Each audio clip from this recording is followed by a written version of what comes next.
क्रिया को पूरा करने वाले तत्व क्या कहलाते हैं? कारक कहलाते हैं।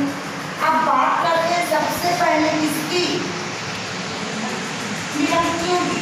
तो विभक्तियां संस्कृत में भी सात और हिंदी में भी सात। कौन कौन सी हैं विभक्तियां? प्रथमा, द्वितीया, तृतीया, चतुर्थी, पंचमी, षष्ठी और सप्तमी। विभक्तियां कितनी हो गई? सात। अब बात करते हैं कारक। तो संस्कृत में कारक कितने? केवल 6। लेकिन जब हम लिखेंगे तो ऐसे लिखेंगे कर्ता, कर्म, करण,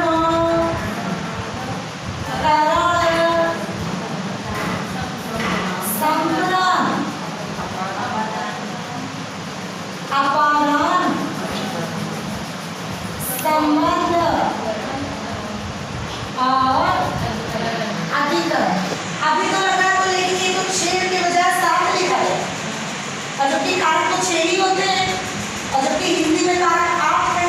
तो पहला तो संबोधन करता है, 8वां वाला यहाँ चला है। समझ आया? और ये दोनों एक ही कारक है जिसका नाम है अधिकरण। संबंध कारक संस्कृत में नहीं। बात करेंगे विभक्तियों की, तो षष्ठी और सप्तमी विभक्ति होगी। विभक्तियां 2 लेकिन कारक 1। मेरी बात सबको समझ आ रही है? किसको नहीं आ रही वो कहे हमको नहीं आ रही, है ना? ना आने पे बाध्यता नहीं, जबरदस्ती यहाँ करने वाली। अभी अगर इसमें संस्कृत का ट्रिक कौन सा हुआ? तो पहले तो देखो, कर्ता का चिन्ह, कर्म का चिन्ह, कारण का चिन्ह, से या संप्रदान का चिन्ह, अपादान का चिन्ह, से अलगाव और संबंध का चिन्ह, ताकि और अधिकरण का चिन्ह में से। अब यहाँ से शुरू होती है ये तो सब हिंदी वाला ही है, कोई परिवर्तन नहीं है। अब हम बात करते हैं प्रीफिक्स। तो संस्कृत में होते हैं रूप। हम किसके रूप की बात कर रहे हैं? शब्द रूप की बात। अब आप लोग जानते हैं कि कबीरदास ने कहा है, क्या कहा है कि दशरथ सुत त्रिलोक बखाना और राम नाम का मर्म ना जाना। जो राम के नाम में कल्याण है वो दूसरा कहीं नहीं है। समझ पाए ना? तो चलो राम का नाम लेते हैं। शब्द रूप कौन सा? राम। कल्याण करते हैं कौन सा? पढ़ते भी है, साथ साथ में कल्याण करते हैं। तो राम।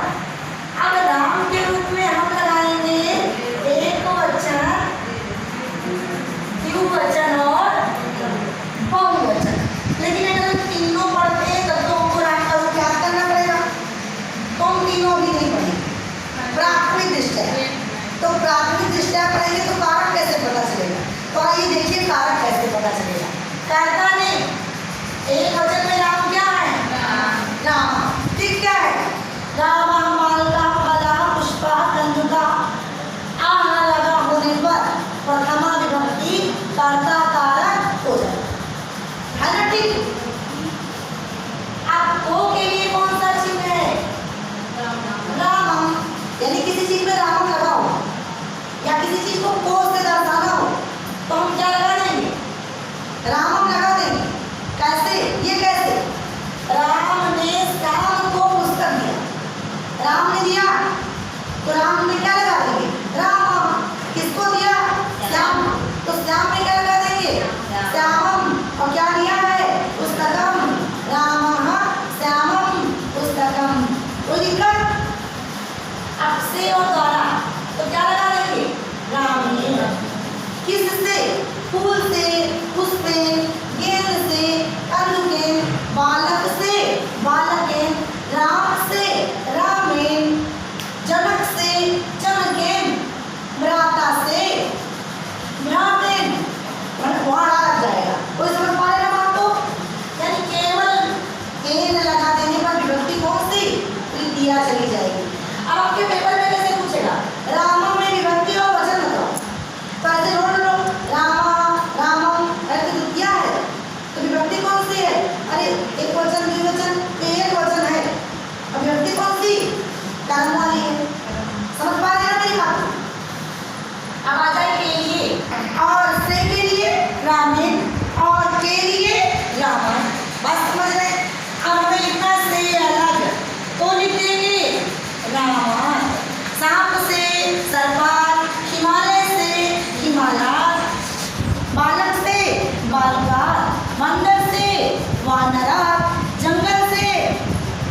जंगलात नहीं होगा, जंगल काननाथ होगा।